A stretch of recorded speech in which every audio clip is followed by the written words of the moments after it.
Golden Apple Crafting Recipe. The ability to craft enchanted golden apples was removed from the game. Yeah, it hurts me too. But alas, the Notch gods decided us peasants unworthy of such a powerful item on a normal basis, and therefore must go out and search for them. These can actually be pretty hard to find, making them one of the most valuable items in the whole game, especially considering how powerful god apples can be. Now you've got to raid bastions, ancient cities, or desert temples just to find one.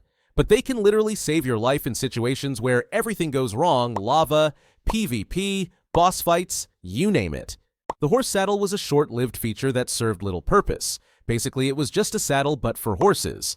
But it just complicated things that didn't need to be complicated, so Mojang did the right thing and just cut it.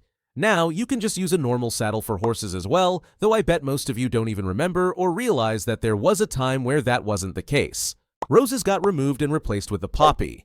To be honest, don't ask why. I guess the Minecraft gods don't like roses or something, cause they are literally the same thing, just renamed. The cyan made a brief appearance in Minecraft Pocket Edition, but was also quickly removed and replaced with the poppy. I didn't realize how many bodies the poppy had, but it's killed its share of other flowers, I guess. I don't really see why the cyan flower was removed either, just felt unnecessary, but so it goes. Crystallized honey was added only for a short time during one snapshot. It seemed to be just an accident, cause other than its texture, it didn't really do anything and was quickly removed, though it makes you wonder what it could have been. By the way, if you don't know, I just launched my own Discord server, which is a great place to hang out and talk about anything Minecraft related. Plus, you will get access to the Minecraft server, which will be launching soon. I am in there all the time chatting with people and coming up with new ideas for the server. So if you are interested, the link will be down below. I will see you there. The human mob was a feature way back in the beta version of the game, which is probably older than most of you. These guys were NPCs that took the form of the player. Or, well, Steve. But back then, that was pretty much the only option. They would spawn when you pressed G for some reason in classic mode. However, the feature was removed in the survival test. The humans could not create or break blocks, but would move around the map. Aimlessly, though. Today, they don't exist in the game, but we did recently get mannequins which take on a similar role with a lot more features. Which, by the way, is definitely one of the most overlooked features Mojang has added in recent years. The in-dev mobs were human mobs used as tests during the in-dev phase. These mobs were created by Doc, and they were removed from the game when he left Mojang. They had no animation and glided around in the same pose, which is kinda funny. Definitely meme potential here. The early villagers were pretty much completely overhauled in the 1.14 update. These old villagers had a lot less features, but I bet you didn't know that villagers had an even earlier iteration that got removed. Those villagers had the name Testificate, which appeared above their heads. They also made no sounds, and the noobs didn't even know how to open doors back then. Zombies also used to not attack them, I guess cause they had no brain to go after. Also, apparently pigmen were going to inhabit villages, but that got cut before it ever happened. Crazy to think about how different the game could be from such early discussions. A lot of mob drops have been changed or completely removed throughout Minecraft's history. Zombies actually used to drop feathers when they were killed, which seems backwards, which is, I guess, why they changed it. W Notch in the comments. Also, zombie pigmen used to drop cooked pork chops, but that was changed to gold nuggets, which is a nice change. I would rather not eat zombie pigman meat myself. Kinda twisted, that was even a thing before. Tuchar was mostly just a test mob that was added in the survival test, but later got removed in the alpha version of the game. It could not even be accessed through normal gameplay, and was likely just a way the Minecraft gods would create new mobs. I mean, used to test new mobs in game development? Yeah. The green axolotl was not added alongside the rest of his brothers and sisters, which is a big sad considering he's a cutie. Not only was he not added, but later he was just completely discarded, probably to never see the light of day. Truly a loss for the world. Rip green axolotl, you will be missed. The red dragon is a bit more of just an unadded feature, but I wanted to include him, cause you really mean to tell me we almost got another dragon to Minecraft and we didn't? What the heck?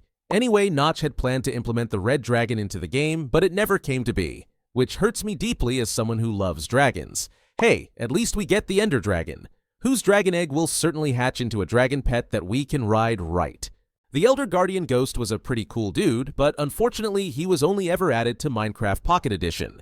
Basically, he looked identical to the normal Elder Guardians, but one side of his or her tail would be transparent. It also had less health than normal. But the gimmick was that he could not attack you directly, but his mining fatigue would still affect you and his spikes still could hurt you. The Elder Guardian Ghost could only be summoned by commands and when spawned would fly up straight forever. I mean, I feel like this could be such a cool concept, but in usual Minecraft fashion, they just don't go the extra mile to make it great. Imagine if you killed an Elder Guardian for its ghost to just spawn somewhere in an ocean monument and could use unique attacks to haunt you. Now, that would be cool. But alas, it's just a relic of what could have been. Ruby ore was going to basically be what we now have in the game, emeralds. Now, unfortunately, Dinnerbone, one of the employees working on Minecraft, is colorblind and had a hard time distinguishing ruby with redstone, so they replaced it with emerald. Which, I mean, makes sense, but I feel like if he's colorblind, they could have done some texture changes to make it better for him. Plus, why do they just got to get rid of it and not just have both? Well, not that it would mean much since it probably wouldn't serve any other function, but it's cool to wonder what ruby ore could do. Imagine it could be tied to magic or something. Dirt slabs were added by Notch, which was long before other slabs had made their way into the game, so it would have been a very welcome addition to the game. However, when it was included into the terrain generation, it caused issues, so instead of trying to fix it, dirt slabs just got axed from the game. Yay! I understand dirt slabs might sound boring, but they actually would be a really good feature for the game, especially back then. Slabs are one of the best tricks to make Minecraft building not look so, well, blocky. And dirt slabs, even all these years later, is still one of those slab types that has not made its way back into the game. I mean, it's not even that difficult of a fix. If the terrain generation doesn't work, just let us craft them and call it a day. Speaking of which, why not add slabs of like all block types? I don't really see why not. Crying obsidian actually used to serve a completely different purpose than it does today. Originally, it wasn't just there to look cool, it was used to set your spawn point before beds even existed. Yeah, that meant no sleeping through the night. It was added way back in Beta 1.3 but got removed not long after in Beta 1.5. Eventually, beds took over that job, and Crying Obsidian faded into legend until it was brought back in the Nether update as a purely decorative block.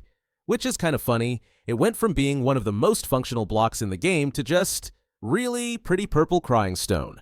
Progress, I guess? The Nether reactor core was basically Minecraft Pocket's patchwork solution to not having the official Nether. Basically, it was a block you could craft and activate to create a Nether spire, a weird structure made out of glowing obsidian that would spawn zombie pigmen and drop Nether materials. It was the only way to get netherrack or glowstone back then, which made it pretty cool for Pocket users. But of course, once the real Nether got added to Pocket Edition, Mojang retired the poor Nether reactor core. Honestly, it's kind of sad since it was one of the more creative temporary fixes Minecraft ever made, and the concept was pretty cool. It would be really fun to see something like this in the future that would summon a similar structure that's completely unique to itself. The unused sandstone variants were going to be in the game, but were replaced by cut and chiseled sandstone and were removed. The old textured looked pretty cool, it's too bad. The wax block was introduced alongside a bunch of other blocks in the Bees and Beehives update. It wasn't quite clear what it would have done, but likely would have been connected to the bees in some way, but got removed alongside some other blocks. The cog, also known as the gear block, was going to be added in the in-dev version of the game, but didn't make the cut. Probably would have been something similar to redstone. The sky dimension was introduced by Notch and would have randomly occurred during the player's sleep. Sadly, this feature didn't make it, but it was changed and made into the end dimension, which I'm happy to have, but it's still sad that this dimension didn't make it.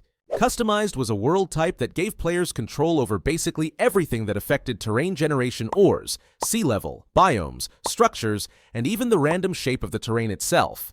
It was added in 1.8 and removed in 1.13, being replaced with Buffet mode. Yeah, I know, that one hurts too. This mode let you create some absolutely wild worlds, but Mojang decided it was just too complicated to keep around. Now we're stuck with Buffet mode, which is basically the diet version of customized. The deep war motion is basically just war motions, but twice as deep. Yeah, it's not a huge loss not having this one in the game, but it does feel like an unnecessary loss. Mountain Edge was a sub-biome that, like Jungle Edge, only showed up on the borders of mountain biomes. It was meant to make the transition between mountains and lower terrain look smoother, but honestly, most players probably never even noticed it existed. Eventually, with new terrain generation, it was removed. For a short time during InfDev, massive brick pyramids would randomly generate far away from spawn. These things were huge, about 64 by 64 blocks at the base and just as tall. They were completely solid too, no rooms or treasure inside, just tons of bricks stacked into a giant pyramid.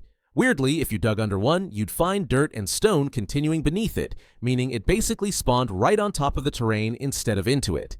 If it landed in the ocean, it would even build itself extra bases to stay above the water.